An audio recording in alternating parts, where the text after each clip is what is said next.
গণ অধিকার পরিষদের শীর্ষ নেতৃত্ব এবং এনসিপির শীর্ষ নেতৃত্ব আমাদের মধ্যে বৈঠক হয়েছে, আলোচনা হয়েছে এবং আমরা সবাই সম্মত হয়েছি একসাথে কাজ করার ব্যাপারে। এবং বেশ কিছু আলোচনা হয়েছে কারা নেতৃত্বের জায়গায় থাকবে, দলের নাম কি হবে, কিভাবে আমরা আসলে আত্মপ্রকাশ করব বা কিভাবে দলটা পরিচালিত হবে, কমিটি ফরমেশন কিভাবে হবে, এই বিষয়গুলো নিয়ে আলোচনা হয়েছে। এখনো পর্যন্ত আমরা আন্তরিক এবং তারাও আন্তরিক। তবে একীভূত হওয়া তো আসলে কঠিন, যেহেতু আমরা একটি নিবন্ধিত দল, তারা নতুন দল, তাদের নিবন্ধন তারা পেতে যাচ্ছে। সব মিলিয়ে এখনো পর্যন্ত প্রচেষ্টা ইতিবাচক। চূড়ান্ত সিদ্ধান্ত কি হয় আমি বলতে পারছি না, কারণ এই ক্ষেত্রে অনেক ছাড় দেওয়ার মানসিকতা দরকার। সেই মানসিকতা বিশেষ করে যারা এই গণ অভ্যুত্থানের একদম সামনে থেকে নেতৃত্ব দিয়েছে, যারা পরবর্তীতে নতুন দল গঠন করেছে, তাদের বেশি থাকতে হবে। আমরা তাদেরকে স্পষ্টভাবে জানিয়েছি যে এই যে গণ অভ্যুত্থানের পরে গণ অধিকার পরিষদের নামে কোনো বদনাম নাই, কোনো অভিযোগ নাই, অনুযোগ নাই। আমরা ইতিবাচক পলিটিক্সটা সবসময় করার চেষ্টা করেছি।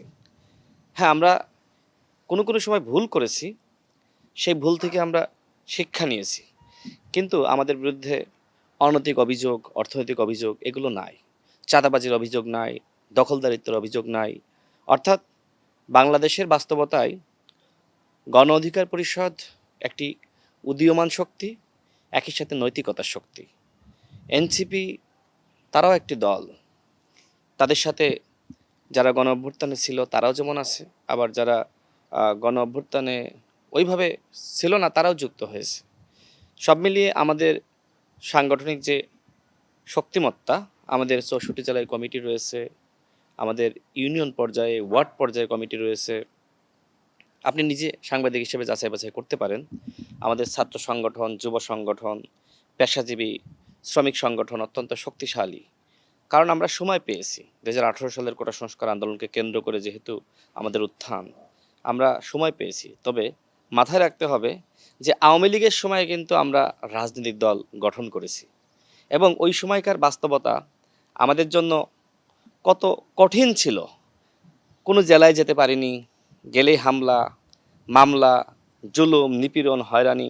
তারপরেও আমরা যে দলটা দাঁড় করাতে পেরেছি, সারা দেশে আমরা বিস্তার লাভ করতে পেরেছি, এটা অত্যন্ত ইতিবাচক। এনসিপিও স্বীকার করে যে গণ অধিকার পরিষদের সাংগঠনিক সক্ষমতা তাদের থেকে বেশি, এবং এনসিপিতে যারা আছে আপনি খেয়াল করবেন তাদের উত্থান আমাদের উত্থান একই রকম। ২০১৮ সালের কোটা সংস্কার আন্দোলনে তারা আমাদের সাথে ছিল। ১৯ সালের ডাকসু নির্বাচনে নাহিদ ইসলাম, আক্তার হোসেন তারা আমাদের প্যানেল থেকে নির্বাচন করেছে। নুরুল হক নূর ভিপি ক্যান্ডিডেট ছিলেন, আমি জিএস ক্যান্ডিডেট ছিলাম।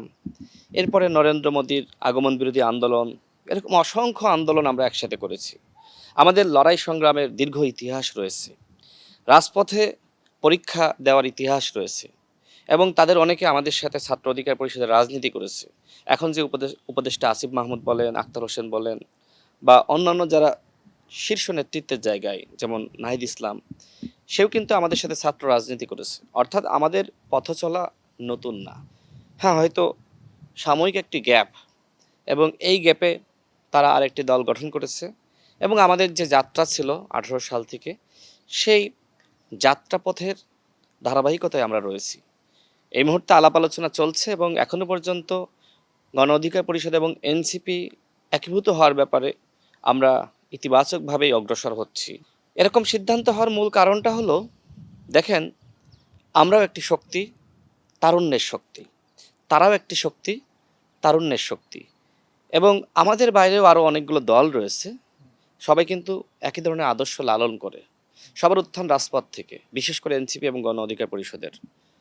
তো এক্ষেত্রে এই তারুণ্য যদি বিভাজিত থাকে, তো মানুষ তো এই তারুণ্যের প্রতি আকৃষ্ট হবে না। যে জন্য আমাদের অনেকের উপলব্ধি, বিশেষ করে এনসিপির নেতাকর্মী এবং গণ অধিকার পরিষদের নেতাকর্মী, তাদের উপলব্ধি হলো যে আমাদের এক হতে হবে। আমরা এক হলে বড় হতে পারবো, আর ছোট থাকলে আমরা দিনে দিনে মলিন হতে পারি। সুতরাং শুরুতে গণ অধিকার পরিষদ এবং এনসিপি একীভূত হওয়া, এরপরে অন্যান্য আরও যে দলগুলো রয়েছে তাদেরকে নিয়ে বৃহত্তর পরিসরে একটি দল গঠন করা। দেখেন, প্রেসিডেন্ট জিয়াউর রহমান তিনি একটি দল গঠন করেছেন, এর আগে তিনি জাগদল করেছিলেন, সেটি বিলুপ্ত করে সবাইকে নিয়ে, বিভিন্ন দলকে নিয়ে তিনি একসাথে বড় একটি দল গঠন করেছেন। আজকে বিএনপির অবস্থা দেখেন। সঠিক সিদ্ধান্ত নিতে পারার কারণে বিএনপি পরবর্তীতে ক্ষমতায় গিয়েছে। আজকে মানুষের কাছে পরিচিত দল, গ্রহণযোগ্য দল। ঠিক একইভাবে যারা আমরা এখন এই আন্দোলন সংগ্রামের মাধ্যমে আমাদের যাদের উত্থান হয়েছে, তারাও মানুষের কাছে গ্রহণযোগ্য, তাদের নেতৃত্ব মানুষের কাছে গ্রহণযোগ্য। কিন্তু আমরা যতই গ্রহণযোগ্য হই, কিন্তু সাংগঠনিক বিস্তার যদি লাভ করতে না পারি, সেক্ষেত্রে তো এই গ্রহণযোগ্যতা সবসময় থাকবে না। দেখেন 90-এ গণঅভ্যুত্থান হয়েছে, 24-এ আরেকবার হয়েছে, সেনা সমর্থিত ফখরুদ্দিন মঈনুদ্দিনের বিরুদ্ধে আন্দোলন হয়েছে, অর্থাৎ আন্দোলন সামনে আবার আসবে। এই সময়ের মধ্যে যদি আমরা দাঁড়াতে না পারি, আমরা যদি এক হতে না পারি, তাহলে তো আসলে ওই যে স্বপ্ন মানুষের, তরুণদেরকে কেন্দ্র করে, আমরা তো সবসময় তরুণ থাকবো না, তাই না? আমরা তো বৃদ্ধ হব। তো এই স্বপ্ন কিন্তু সবসময় থাকবে না। এখন সুযোগ এসেছে এক হওয়ার। এক যদি আমরা হতে পারি, তাহলে আগামীর বাংলাদেশ এই তারুণ্যের বাংলাদেশ। দেখেন, যিনি নিজেকে বড় মনে করবেন তাকে তত বেশি উদার হতে হবে। যেহেতু আপনার প্রশ্ন যে এনসিপি নিজেকে বড় মনে করছে, ব্র্যান্ড মনে করছে, আমি তাদের প্রতি আহ্বান রাখাতে চাই, তাহলে উদার হন, আন্তরিক হন। আপনি যেহেতু বড় দাবি করছেন, আপনার দায়িত্ব সবাইকে নিয়ে পথ চলা এবং সেই জায়গাটা তৈরি করে দেওয়া, সবার জন্য সুযোগের সমতা, সাম্য নিশ্চিত করা।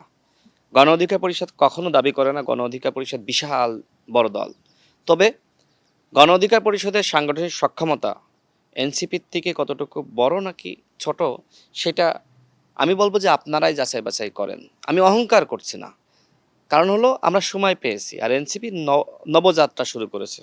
তারা হয়তো একটা সময় গেলে আমাদের থেকে বড় হতে পারবে, কিন্তু এই যে আমরা একদিক থেকে বড় হব, তারা একদিক থেকে বড় হব, এটা তো যদি সম্মিলিত বা সমান্তরালে আমরা যেতে পারি, তাহলে তো এই বড় হওয়ার পরিধি আরও বাড়বে।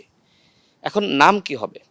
নামটা এনসিপি প্লাস গণ অধিকার পরিষদ ইকুয়াল নিউ নেম, অথবা এই দুটি নাম থেকে যে কোনো একটি নাম পছন্দ করা হতে পারে। নেতৃত্বের জায়গায় কারা থাকবেন? নুরুল হক নূর তো এনসিপিতে যারা আছে, গণ অধিকার পরিষদে যারা আছে, সবার নেতা, স্বীকার তো করতে হবে। এখন আপনি যদি মনে করেন যে তাকে আপনি যে জায়গায় রাখলে তার গ্রহণযোগ্যতা থাকে, মানুষের কাছে জিনিসটা ভালো লাগে, তাকে তো সেই জায়গায় রাখতে হবে। এটা তাদেরকেও মানতে হবে, আমাদেরকেও মানতে হবে। ঠিক একইভাবে নাহিদ ইসলাম বা তাদের সাথে হাসনাত, সার্জিস যারা রয়েছে, আক্তার, তারাও তো গ্রহণযোগ্য ফেস, তাদেরকেও তো সম্মান দিতে হবে। তো এই সাম্যতা যদি আমরা এবং তারা নিশ্চিত করতে পারি, নেতৃত্বের জায়গা যদি আমরা ঠিক করতে পারি, আমরা যদি গ্রহণযোগ্যতা এবং গণমানুষের আকাঙ্ক্ষার জায়গা, মানুষ যে ধরনের নেতৃত্বকে সামনে দেখতে চাই, সেইটা যদি আমরা সমঝোতার মাধ্যমে নিশ্চিত করতে পারি, তাহলে এই একীভূত হওয়া সম্ভবপর হবে।